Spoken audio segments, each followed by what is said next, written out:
ઢુંઢિયા પીપળિયા મારું વડિયા તાલુકાનું આંડા જેવું ગામ છે અને ગામના પાદરમાં 15 વર્ષથી એકલા રહેતા બે બુઝુર્ગ એવા દંપતીને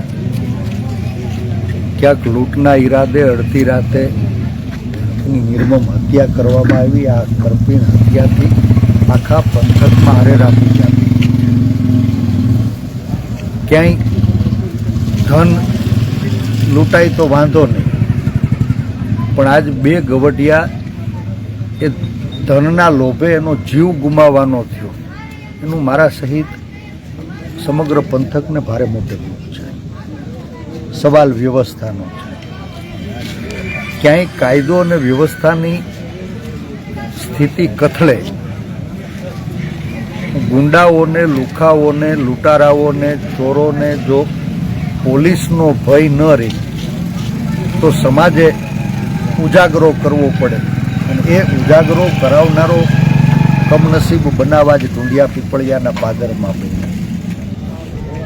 એ પરિવારને તો ક્યારેય ન પૂરાય એવી ખોટ પડી છે। પરમ કૃપાળુ પરમાત્માને પ્રાર્થના કરીએ કે બંને બુઝુર્ગો જેણે આ ઘટનામાં જીવ ગુમાવવો પડ્યો, પરમ કૃપાળુ પરમાત્મા એના ચરણોમાં સ્થાન આપે એવી પ્રાર્થના કરીએ।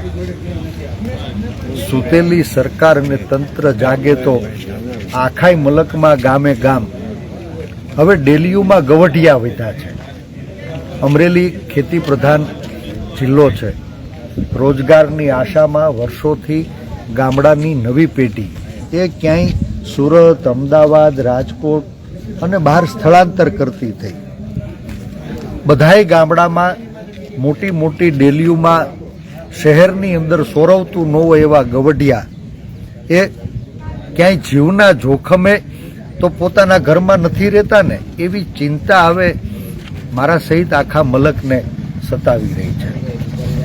આજ બે વડીલોને ગુમાવવા પડ્યા, એનો જીવ પાછો નહીં આવે, પણ આખાય અમરેલી જિલ્લાના દરેક ગામમાં આવા 50-100 ઘર જે ગવઢિયાઓ ઉર છે, બીજું કોઈ નથી।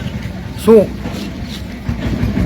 પોલીસની નિષ્કાળજીના કારણે એ લોકોના જીવ ઉપર પણ જોખમ મંડરાતું રહેશે?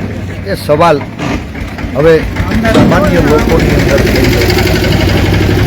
આપણે સૌ સાથે મળી પ્રભુને પ્રાર્થના કરીએ આ કમનસીબ ઘટનામાં જે બે બુઝુર્ગોને ગુમાવવા પડ્યા, પ્રભુ એના ચરણોમાં સ્થાન આપે અને ભવિષ્યમાં આવી ઘટનાઓ ન ઘટે